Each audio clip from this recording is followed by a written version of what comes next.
अदृश्य दुनिया YouTube channel को लाइक करें, सब्सक्राइब करें और बेल आइकन को ऑल पर सिलेक्ट करें ताकि आने वाली हमारी सारी वीडियो आप तंत्र में देवी, यक्षिणी, पिशाचिनी, योगिनी आदि अनेक दिव्य शक्तियों की साधना का जिक्र मिलता है। साधना के दो मार्ग हैं, एक वाम मार्ग और दूसरा दक्षिण। आइए जानते हैं कुछ शक्तियों के सिद्धि के बारे में, उनको सिद्ध कैसे करें उसके बारे में, उनके इतिहास के बारे में।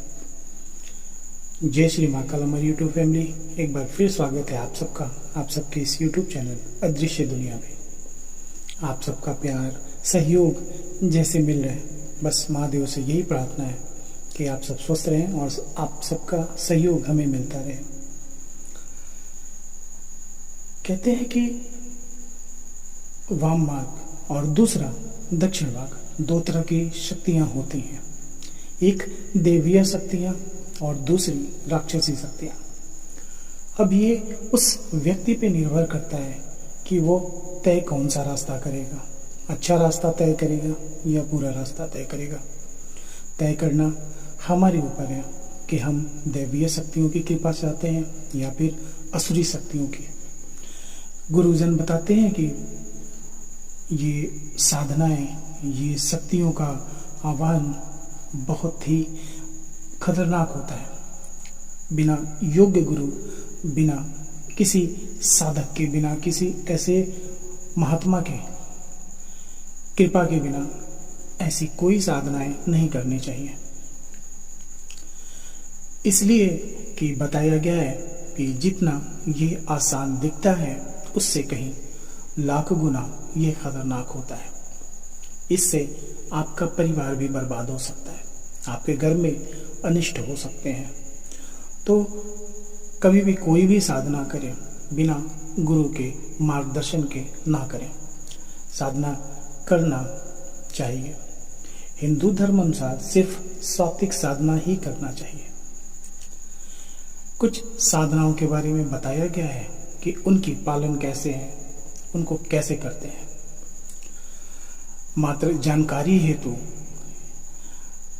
साधना के लिए किसी योग्य जानकार से पूछकर ही साधना करें। यदि साधना उचित रीति से नहीं की जाती है तो हो सकता है कि इससे आपका अहित भी हो सकता है। जानते हैं कि सही क्या है। यदि आप देवताओं की साधना करने की तरह किसी यक्ष यक्षिणीय की साधना करते हैं तो यह भी देवताओं की तरह प्रसन्न होकर आपको उचित मार्गदर्शन या फिर फल देते हैं। उल्लेखनीय कि जब पांडव दूसरे वनवास के समय वन भटक रहे थे तब एक यक्ष से उनकी भेंट हुई, जिसने युधिष्ठिर से विख्यात यक्ष प्रश्न किए थे। यक्ष का शब्दिक अर्थ होता है जादू की शक्ति।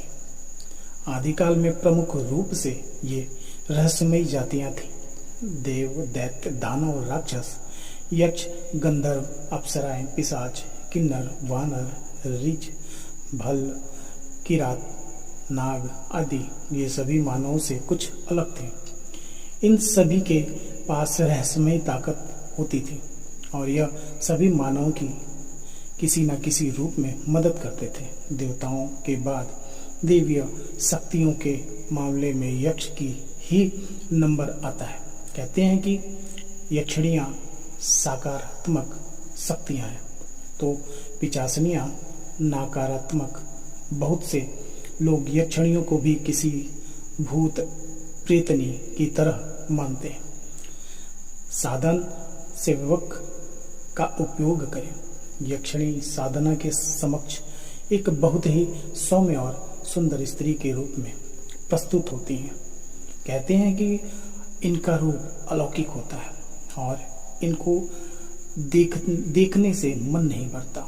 ये इतनी खूबसूरत होती हैं कि आपका नेत्र इन पर टिक जाता है।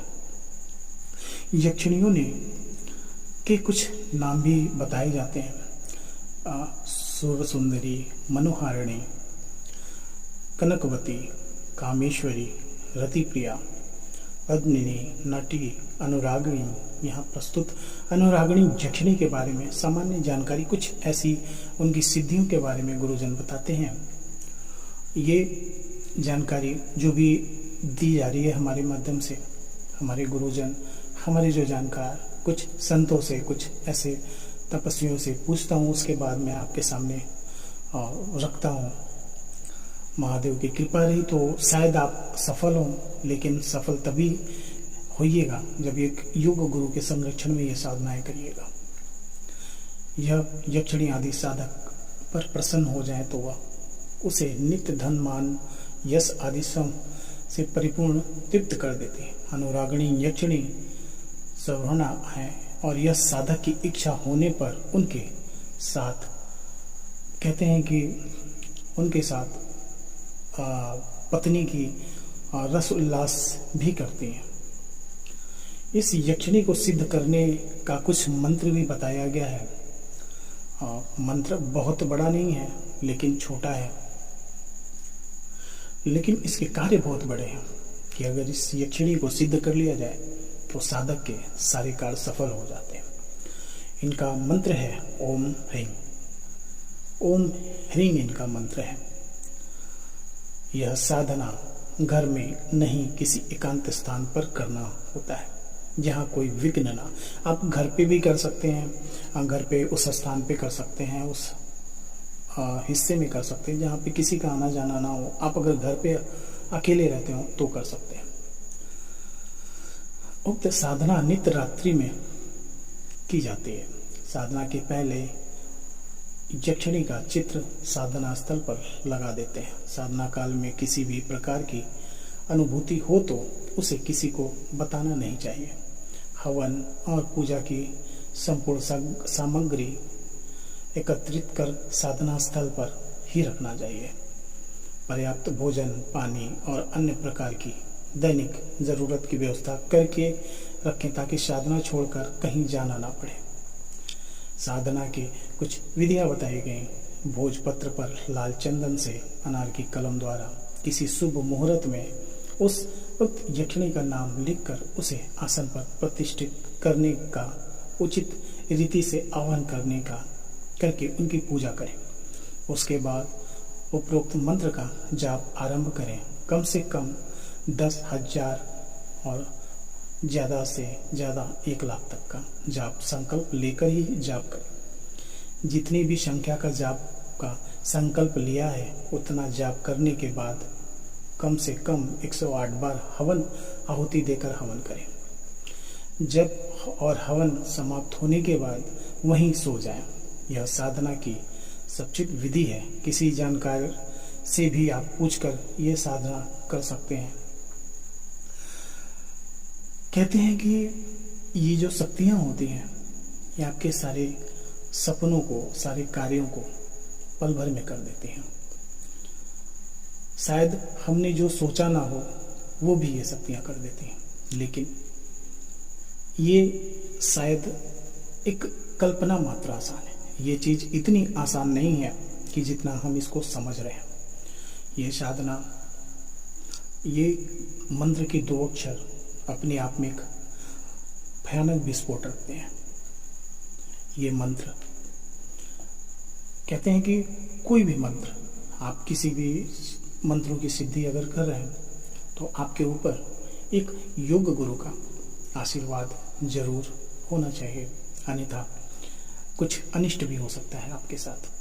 तो अनुरागिणी यक्षिणी की ये साधना है। आगे और यक्षिणियों की साधनाओं के बारे में बताऊंगा, लेकिन आपसे अनुग्रह है, आपसे प्रार्थना है कि हमारे जो भी भाई ये देख रहे हैं हमारे द्वारा बताई हुई ये बातें, तो अगर ये करने के लिए सोच भी रहे हैं तो किसी गुरु से एक बार जरूर मार्गदर्शन कर लें, गुरु की आज्ञा लें, तभी ये करें। और अगर कोई और जानकारी आपके पास है इसके बारे में तो मुझे ज़रूर साझा करें, हमें अच्छा लगेगा और आपका सहयोग मिलेगा। महादेव आप सबको स्वस्थ रखें, मस्त रखें। जय श्री महाकाल, जय माता दी हमारी यूट्यूब फैमिली।